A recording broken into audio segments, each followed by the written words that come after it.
Assalamualaikum warahmatullahi wabarakatuh.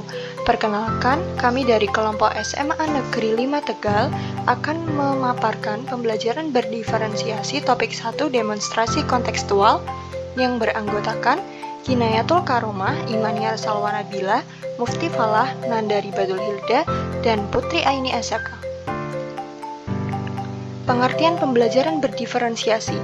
Pembelajaran berdiferensiasi adalah rangkaian keputusan masuk akal atau common sense yang dibuat oleh guru dan berorientasi kepada kebutuhan siswa.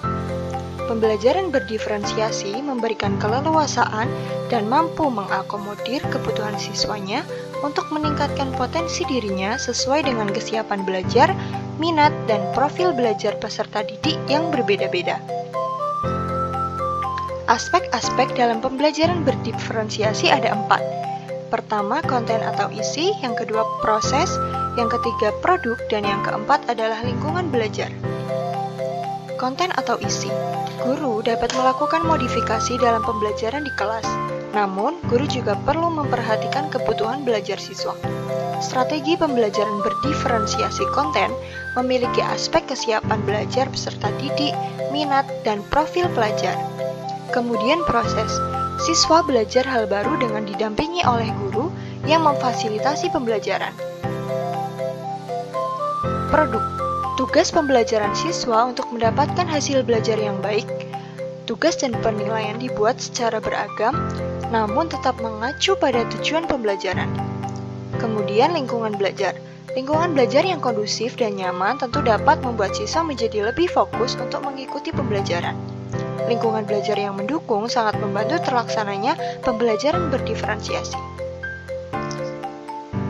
Pemetaan kebutuhan belajar siswa. Menurut Tomlinson tahun 2001, ada 3 cara untuk memetakan kebutuhan belajar peserta didik, yaitu yang pertama, kesiapan belajar peserta didik atau readiness siswa. Itu bisa dilihat dari setiap guru masuk kelas, apakah siswa sudah siap untuk belajar, ataukah ada siswa yang masih makan, atau belum masuk kelas. Nah, itu dapat diukur untuk melihat kesiapan siswa. Kemudian, kesiapan belajar peserta didik juga dapat dilihat dari materi sebelum atau materi prasyarat dari pengetahuan siswanya. Yang kedua, minat peserta didik. Minat peserta didik dapat dikelompokkan, misalkan saja siswa A suka dengan materi geometri, sedangkan siswa B suka dengan materi statistika. Nah, minat peserta didik yang berbeda-beda tersebut dapat dipetakan kebutuhannya. Lalu yang ketiga adalah profil belajar peserta didik.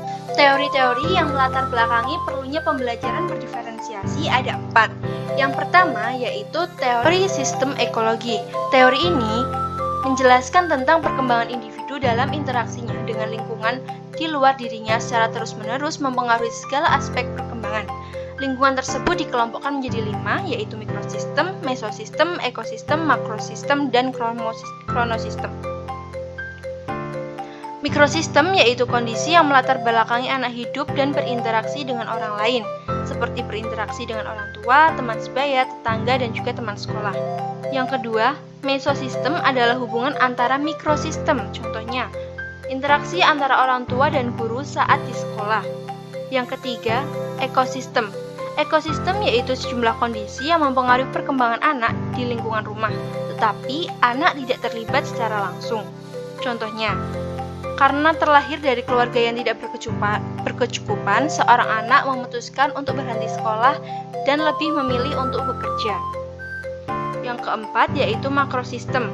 Makrosistem ialah bagaimana unsur-unsur budaya mempengaruhi perkembangan anak yang terdiri dari ideologi, hukum masyarakat, dan budaya politik. Contohnya, anak Indonesia tidak sama dengan anak dari luar negeri. Yang kelima, kronosistem. Kronosistem yaitu perjalanan hidup setiap individu di setiap masa pasti akan mengalami perubahan. Contoh, perceraian orang tua dapat berdampak buruk pada perkembangan anak. Selanjutnya yaitu teori multiple intelligence. Teori ini dicetuskan dan dikembangkan oleh Howard Gardner pada tahun 1993. Pada teori ini disebutkan bahwa setiap orang memiliki 8 bentuk kecerdasan, yaitu kecerdasan verbal linguistik adalah kemampuan berbahasa.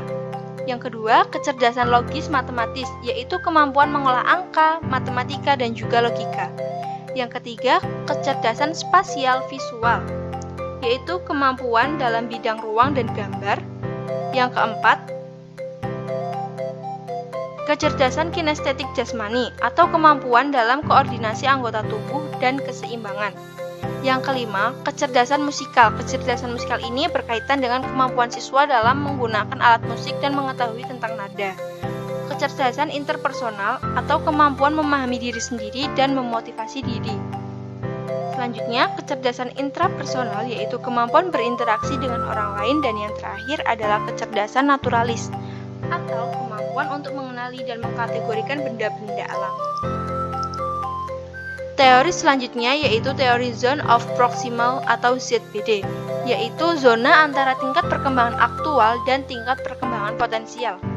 Tingkat perkembangan aktual tampak dari kemampuan anak dalam menyelesaikan tugas-tugas secara mandiri.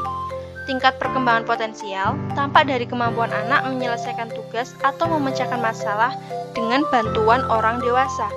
Jadi, sebenarnya anak dapat melakukan aktivitas atau tugas yang diberikan, akan tetapi lebih optimal jika seorang dewasa yang lebih tahu membantunya untuk mencapai tingkat perkembangan aktual tersebut.